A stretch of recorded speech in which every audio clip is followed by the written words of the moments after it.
Next part of the solid state is classification of crystalline solid. The first one is ionic solid. तर आता आयनिक solid मध्ये जे काही constituent particles असतील, constituent particles of ionic crystal are charge ions. म्हणजे काय, ionic solid मध्ये ionic solid किंवा ionic crystal how can make from the cations and anions. The size of cation is smaller and size of anion is bigger, like that arrangement of the ionic solid, like that.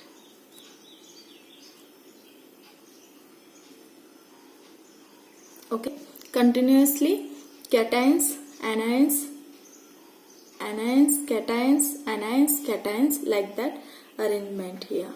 You can see here.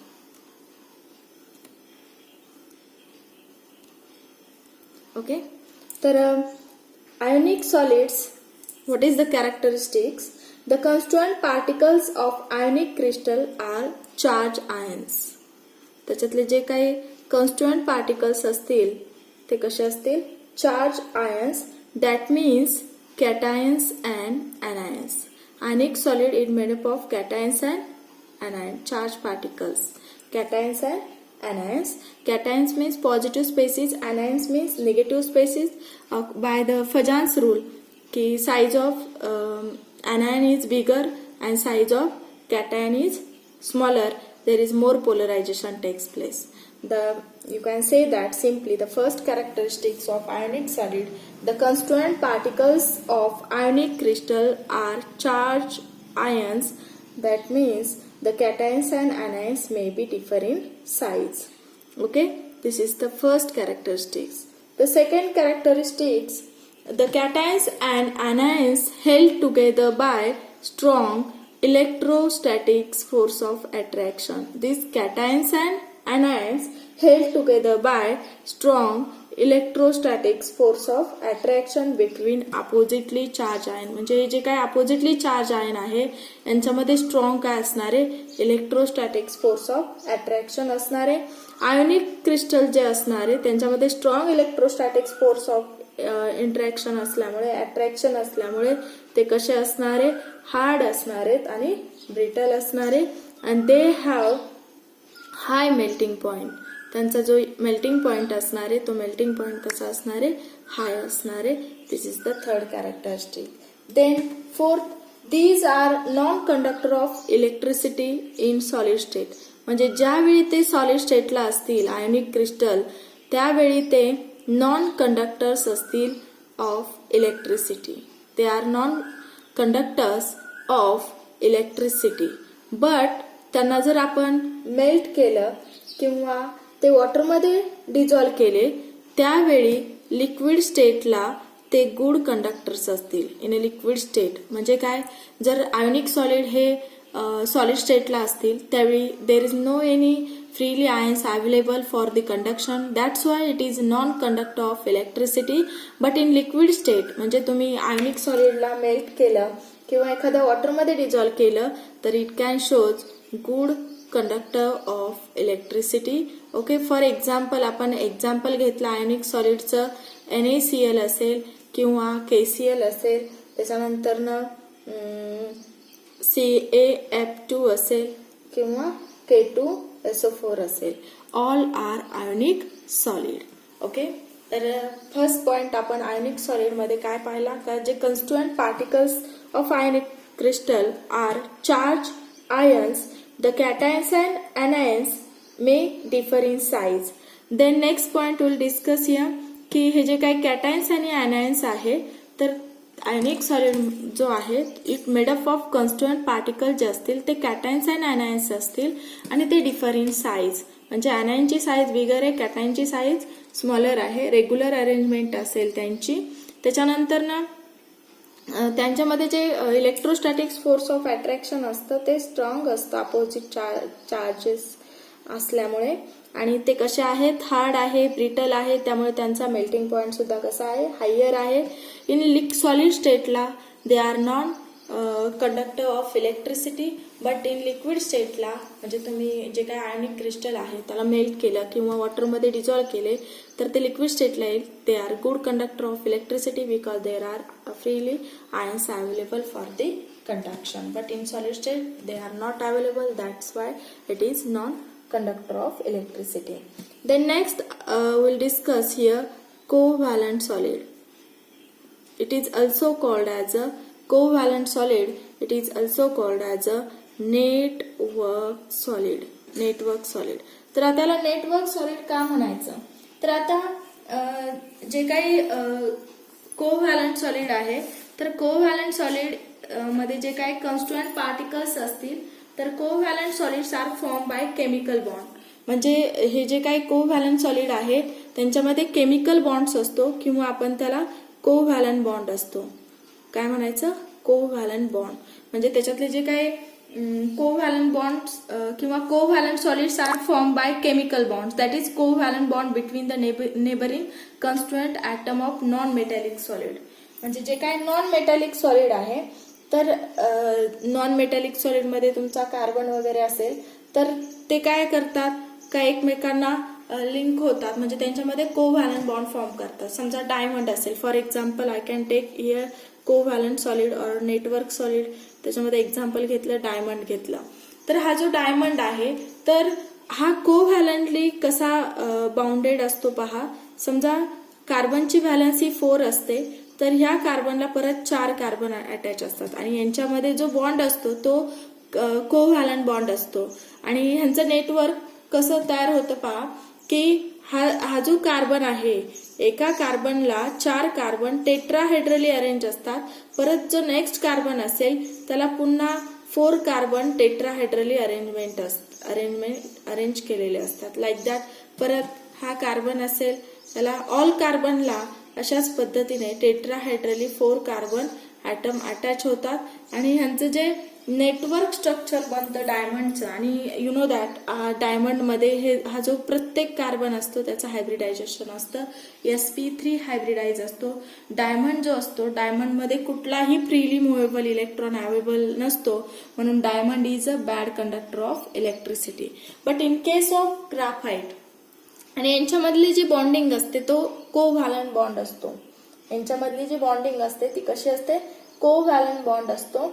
म्हणजे the constituent particle in covalent solids are atoms. म्हणजे जे covalent solid आहे तर त्यांच्यामधले जे molecules जे काही atoms असतील त्यांच्यामध्ये कोव्हॅलंट बॉन्ड असतो.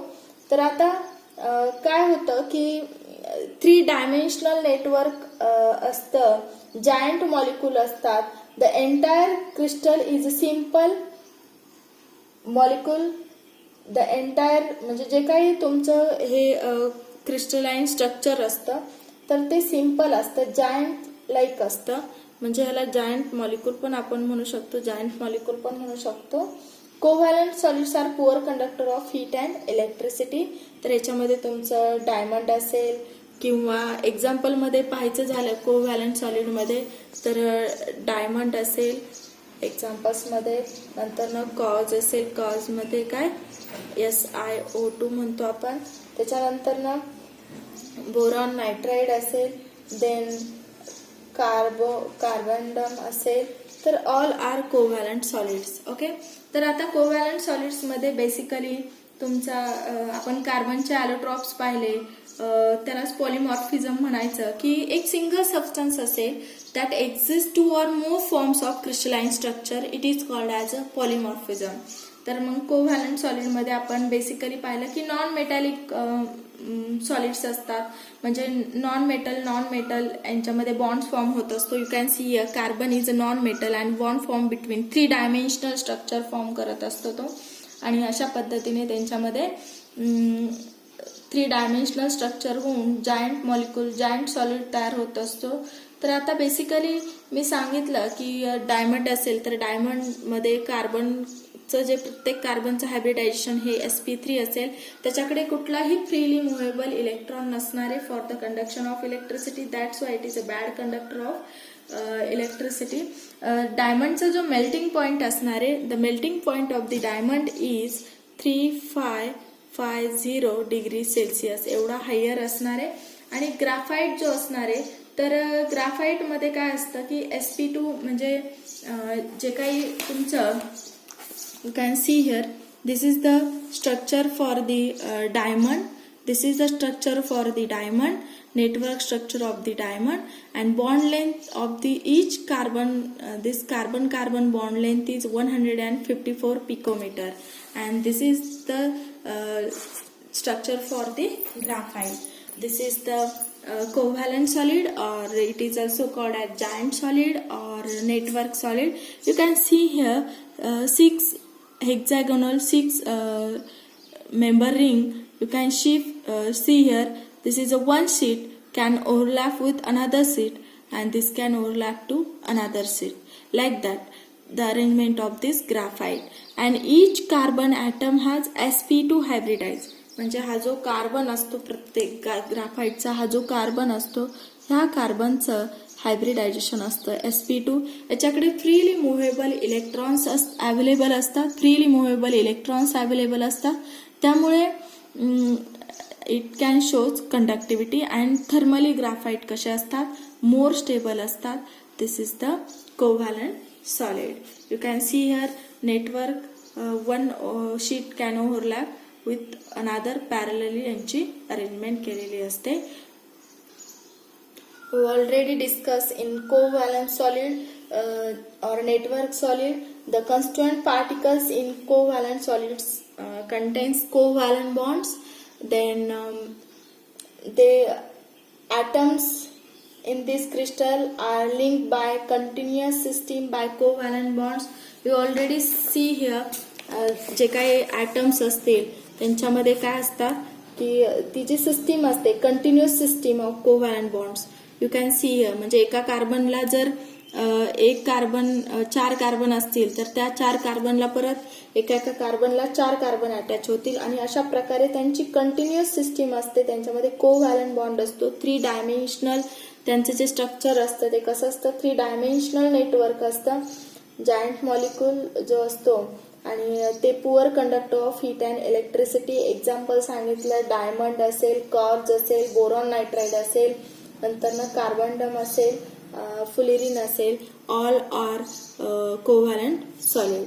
Then next will discuss here molecular solid. Third one is molecular solid. तर आता मॉलिक्युलर सॉलिड जे असतात ते बेसिकली कशापासून बनलेले असतात, तर मॉलिक्युल्स पासून बनलेले असतात. म्हणजे जे काही मॉलिक्युलर सॉलिड असतील तर त्या मॉलिक्युलर सॉलिडमध्ये जे कन्स्टिट्युएंट पार्टिकल्स असतील तर ते सगळे काय असणारे, मॉलिक्युल्स असणारे, मॉलिक्युल्स पासून बनलेले असेल. तर basically I can simply say that the molecular solid are contains the constituent particles of molecular solid are molecules of the same substance. काय असणारे, molecules of the same substance. Molecular solid मधले जे काय molecules असणार आहे ते same सबस्टन्सचे असणार आहेत. तर आता जे काय मॉलिक्युलर सॉलिड्स असेल तर त्यांच्यामधला जो बॉन्ड असतो तर कोव्हॅलंट असतो. ऍक्च्युली मॉलिक्युल मधला जो बॉन्ड असतो तो सुद्धा कसा असतो, कोव्हॅलंट बॉन्डेड असतात. म्हणजे त्यांच्यामध्ये सुद्धा कोव्हॅलंट बॉन्ड प्रेझेंट असतो. आणि त्यांच्यामधलं जे इंटरमॉलिक्युलर फोर्स ऑफ अट्रॅक्शन असतं तर ते व्हेरियस असतं. म्हणजे मॉलिक्युल्समध्ये जे काही इंटरमॉलिक्युलर फोर्स ऑफ अट्रॅक्शन असणारे त्या मॉलिक्युल मधलं तर ते व्हेरियस असणारे. तर त्याच्यामध्ये जर आपण पाहिलं मॉलिक्युलर सॉलिडमध्ये वीक डायपोल इंटरॅक्शन असेल किंवा very weak dispersion, or it is also called as a London forces. तर आता मी जसं सांगितलं की समजा मी एखादा मॉलिक्यूल घेतला, फॉर एक्झाम्पल मी HCl घेतलं किंवा H2O घेतलं किंवा CO2 घेतलं, लाईक दॅट. तर आता यांच्यामधले जे फोर्सेस असतात ते वेगवेगळ्या प्रकारचे. आता वॉटरमध्ये जे असणार आहे ते हायड्रोजन बॉन्डेड मॉलिक्युलर सॉलिड असणार आहे. तर हा जो HCl असणार आहे तर HCl मधलं कसं असणार आहे, पोलर मॉलिक्युलर सॉलिड असणार आहे. CO2 कसा असणार आहे, नॉन पोलर मॉलिक्युलर सॉलिड असणार आहे. म्हणजे कोणत्या टाईपचे फोर्सेस आहे त्या ॲटममध्ये त्याच्यानुसार किंवा त्या मॉलिक्युलमध्ये त्याच्यानुसार तो कोणत्या टाईपचा मॉलिक्युलर सॉलिड आहे ते आपण डिस्कस करूया. तर मग त्याच्यामध्ये कुठले फोर्सेस असू शकतात, तर पहिला फोर्स आहे weak dipole weak dipole dipole interaction. तर आता बेसिकली हे जे वीक डायपोल डायपोल, आता हे जे इंटरॅक्शन आहे आपण 11th स्टँडर्डला ऑलरेडी लर्न केलेलं आहे. तर आता जे काही पोलर मॉलिक्युल्स आहेत, आता समजा वीक डायपोल डायपोल इंटरॅक्शन कोणामध्ये प्रेझेंट असतं. जे काही पोलर मॉलिक्यूल आहे, समजा आता सॉलिड HCl असेल, H2O असेल, SO2 असेल, तर यांच्यामध्ये हे weak dipole dipole interaction present असतात आणि त्यांची जी डायपोल मुवमेंट असते, जी काही डायपोल मुवमेंट असणारे या मॉलिक्यूलची डायपोल मुवमेंट काय असते, तर बेसिकली परमनंट. त्यांच्यामधली जी डायपोल मुवमेंट असते ती कशी असते, परमनंट डायपोल मुवमेंट असते. You must remember all this point. तर बेसिकली मी काय सांगितलं की हे जे HCl मॉलिक्यूल असेल किंवा H2 असेल आणि SO2 असेल, तर हे जे मॉलिक्युल्स आहेत ते पोलर आहेत. आता पोलर कशाला म्हणायचं, समजा मी HCl घेतलं तर हा जो हायड्रोजन आहे तो पॉझिटिव्ह आहे आणि हा Cl कसा आहे, निगेटिव्ह आहे. तसंच मी वॉटरचं घेतलं, वॉटरमध्ये तुम्ही पाहिलं की हा H+ आणि हा OH-, इथे दोन पोल्स तयार होतात, पॉझिटिव्ह अँड निगेटिव्ह पोल्स तयार होतात, म्हणून त्याला पोलर मॉलिक्यूल म्हणायचं. जनरली हे जे पोलर मॉलिक्युल्स असतात, HCl, H2O, SO2 असेल, तर यांची डायपोल मुवमेंट परमनंट असते. आता डायपोल मुवमेंट तुम्हाला माहिती आहे, डायपोल मुवमेंट म्हणजे काय की it is a product of charge and radius of the atom. म्हणजे mu is equal to Q into r. Q म्हणजे काय, त्याच्यावरती प्रेझेंट असणारा चार्ज, आणि आर म्हणजे काय, रेडियस. तर यांचा जो प्रॉडक्ट असतो त्याला आपण डायपोल मुवमेंट असं म्हणतो. तर बेसिकली ही जी डायपोल मुवमेंट असते ती कशी असते, परमनंट असते पोलर मॉलिक्युल्स मध्ये. आणि त्यांच्यामधले जे फोर्सेस असतात ते very weak dipole dipole interaction. आता डायपोल डायपोल इंटरॅक्शन का असतं, कारण यांच्यामध्ये दोन पोल्स प्रेझेंट असतात, पॉझिटिव्ह अँड निगेटिव्ह पोल्स. त्याच्यामुळे त्यांच्यामधले दोन पोल्स असल्यामुळे त्यांच्यामध्ये डायपोल डायपोल इंटरॅक्शन प्रेझेंट असतं. त्याच्यानंतर ना सेकंड जो फोर्स असतो त्या मॉलिक्युल्स मधला, तर त्याला आपण असं म्हणूया व्हेरी वीक डिस्पर्शन, किंवा त्याला आपण वनरल फोर्सेस, लंडन फोर्सेस पण म्हणतो, or London forces. It is very weak forces.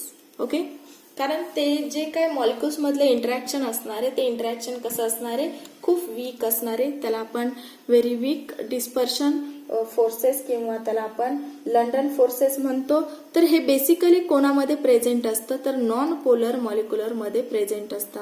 Non polar molecule कुठले कुठले असतील, तर समजा आपण एक्झाम्पल पाहिलं CH4 आणि H2 असेल, तर आता इथे पोलर वीक डायपोल इंटरॅक्शन कुणामध्ये असते, जे पोलर मॉलिक्युल्स असतात त्यांच्याकडे दोन पोल्स असतात, पॉझिटिव्ह आणि निगेटिव्ह, त्यामुळे त्यांच्यामध्ये इंटरॅक्शन प्रेझेंट असतं आणि त्यांची डायपोल मुवमेंट परमनंट असते.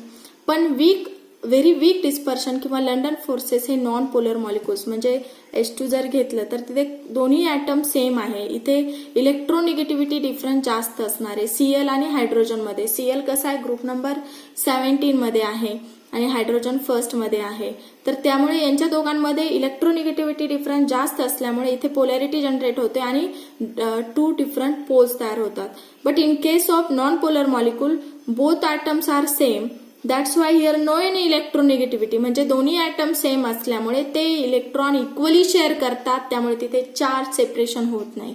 यू कॅन सी हिअर, इथे काय आहे, दोन्ही ॲटम सेम आहे, त्यामुळे ते म्हणजे एक हायड्रोजन खूप जास्त घेईल आणि दुसरा कमी घेईल असं होणार नाही. दोन्ही हायड्रोजन इक्वली इलेक्ट्रॉन शेअर करतात, त्यामुळे तिथे कुठलेही पॉझिटिव्ह आणि निगेटिव्ह असे पोल्स तयार होत नाही. आता इथे काय आहे, Cl सर्वात जास्त इलेक्ट्रॉन घेतो म्हणून Cl वरती पार्शियल निगेटिव्ह चार्ज असतो आणि हायड्रोजन त्याला देतो म्हणून त्याच्यावर पार्शियली पॉझिटिव्ह चार्ज असतो. कारण दोन्ही ॲटम डिफरंट आहे आणि डिफरंट असूनही त्यांची इलेक्ट्रोनिगेटिव्हिटी डिफरंट जास्त असल्यामुळे तो मॉलिक्यूल पोलर बनतो. पण इथे नॉन पोलर मध्ये आपण जर कार्बन हा मिथेन मॉलिक्यूल पाहिला तर इथे हा सुद्धा नॉन पोलर आहे, कारण जे नॉन पोलर असल्यामुळे त्यांच्यामध्ये very weak dispersion or London forces असतात.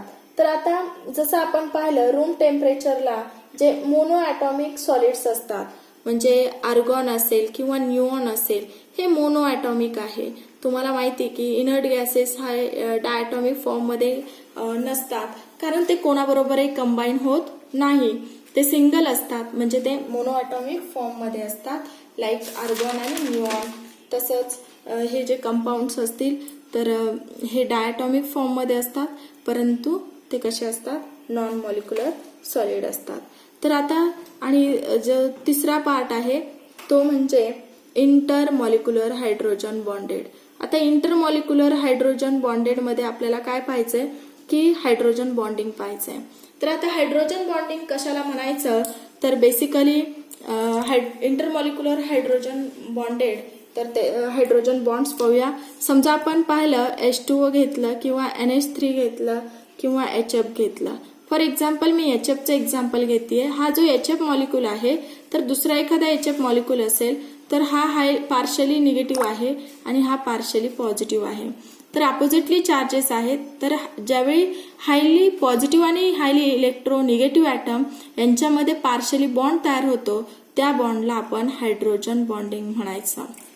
You must remember that means this hydrogen bonding is very stronger one. समजा आपण हा एक फ्लोरीन आहे आणि दुसऱ्या मॉलिक्यूलचा हायड्रोजन असेल आणि हा फ्लोरीन असेल, हा निगेटिव्ह आहे, तर यांच्यामध्ये पार्शली बॉन्डिंग तयार होतं. तसंच आपण पाहूया की वॉटर मॉलिक्यूलमध्ये हायड्रोजन बॉन्डिंग कशा प्रकारे तयार होतं. समजा आपण पाहिलं की हा जो वॉटर मॉलिक्यूल आहे, you can see here this is your water molecule. Water मॉलिक्यूलला जी like that I can show here. तर हायड्रोजन बॉन्डिंग कशा पद्धतीने असणार आहे वॉटर मॉलिक्यूल बरोबर. तर आता हा ऍक्च्युली निगेटिव्ह आहे आणि हे सगळे कसे आहेत, दोन्ही हायड्रोजन ॲटम पॉझिटिव्ह आहे. तर काय होतं बेसिकली की दुसरा एखादा वॉटर मॉलिक्यूल असेल तर दुसरा एखादा वॉटर मॉलिक्यूल काय करेल की याचा जो निगेटिव्ह ॲटम आहे आणि हा पॉझिटिव्ह ॲटम आहे यांच्यामध्ये strong electrostatic force of attraction म्हणजे हायड्रोजन बॉन्डिंग असणारे अपोजिटली चार्जेस असल्यामुळे ते सर्टन डिस्टन्सला जवळ आले तर त्यांच्यामध्ये पार्शली बॉन्ड तयार होतो, त्याला आपण हायड्रोजन बॉन्डिंग म्हणतो. किंवा आपण असं एक पाहिलं अजून एखादा वॉटर मॉलिक्यूल असेल इथे दुसऱ्या वॉटर मॉलिक्यूलचा, तर त्यांच्यामध्ये काय तयार होणार आहे, अशा प्रकारे हायड्रोजन बॉन्डिंग तयार होणार आहे, like that can see here.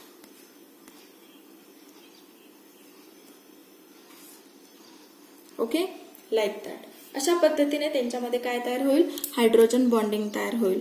म्हणजेच काय, त्यांच्यामध्ये पार्शली निगेटिव्ह हायली इलेक्ट्रोनिगेटिव्ह ॲटम आणि पार्शली पॉझिटिव्ह ॲटम यांच्यामध्ये strong electrostatic force of attraction म्हणजे त्यांच्यामध्ये हायड्रोजन बॉन्डिंग तयार होतं. आणि बेसिकली यू मस्ट रिमेंबर की हायड्रोजन बॉन्डिंग तयार होत असताना तुम्हाला जनरली माहिती की आईस जो आहे तो वॉटरवरती फ्लोट होतो. तर त्याचं रिझन असं आहे की आईसची डेन्सिटी ही कमी असते वॉटरपेक्षा. तर why ice floats on water, तर because of this hydrogen bonding. Okay, because of this hydrogen bonding. तर बेसिकली ज्यावेळी वॉटर मॉलिक्यूल एकत्र कॉम्पॅक्ट होतात, वॉटर मॉलिक्यूल एकत्र येतात, त्यावेळी तुमचं काय तयार होणार आहे, आईस तयार होणार आहे हायड्रोजन बॉन्डिंगमुळे.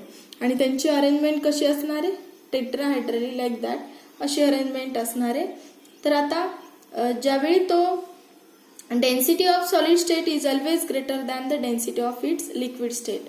तर बेसिकली तुम्हाला माहिती की आईस जो आहे तो वॉटरवरती फ्लोट होतो. त्याचं रिझन आहे की इथे तुम्ही पाहिलं की there are lot of empty space available. इथे खूप सारी एम्प्टी स्पेस अवेलेबल असते ज्यावेळी वॉटरचं कन्व्हर्जन आईसमध्ये होतं due to the hydrogen bonding. आता हे सर्व काय आहे, हायड्रोजन बॉन्डिंग आहे.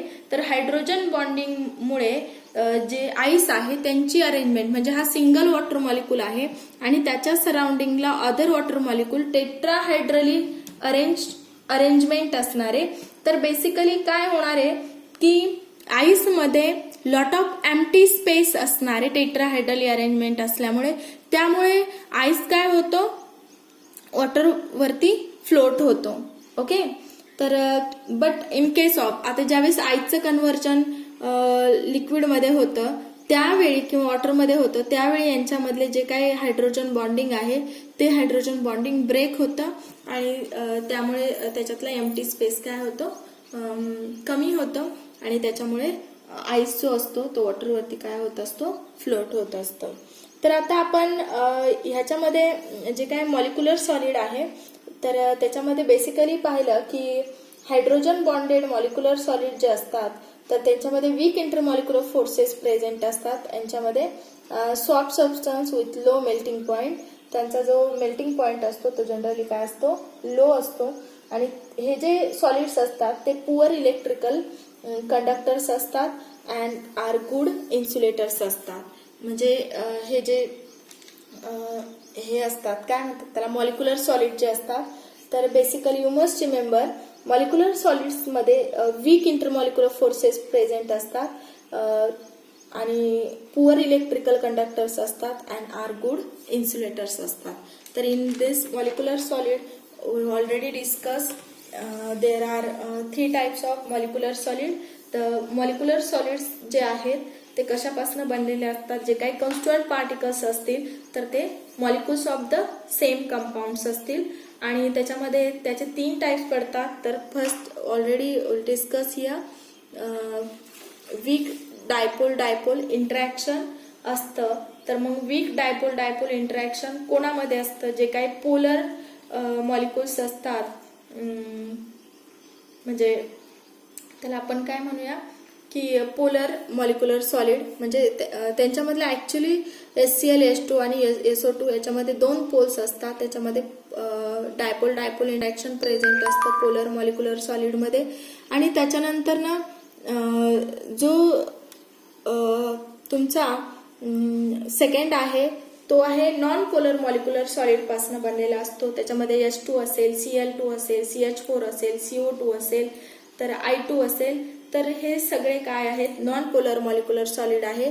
त्यांच्यामध्ये लंडन फोर्सेस प्रेझेंट असतात किंवा वीक डिस्पर्शन फोर्सेस प्रेझेंट असतात.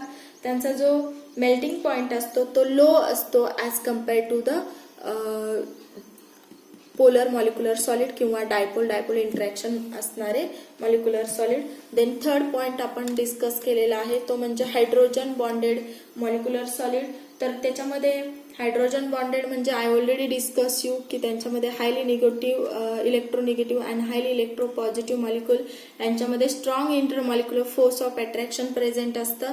तर basically ice floats on water because of the ice जो असतो त्याची टेट्रा एक ऑक्सिजन, समजा हा एक वॉटर मॉलिक्युल आहे, त्याला परत टेट्राहायड्रली बाकीचे 2 वॉटर मॉलिक्युल ऑक्सिजन बरोबर हायड्रोजन बॉन्डिंग फॉर्म करतील आणि त्यांची जी अरेंजमेंट असते ती टेट्राहायड्रल असते. त्यामुळे इथे लॉट ऑफ एम्प्टी स्पेस असते. त्यामुळे आईस काय होतो, वॉटरवर फ्लोट होतो. You must remember. In next video will discuss 4th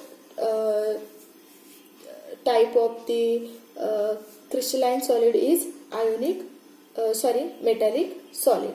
We will discuss in next video.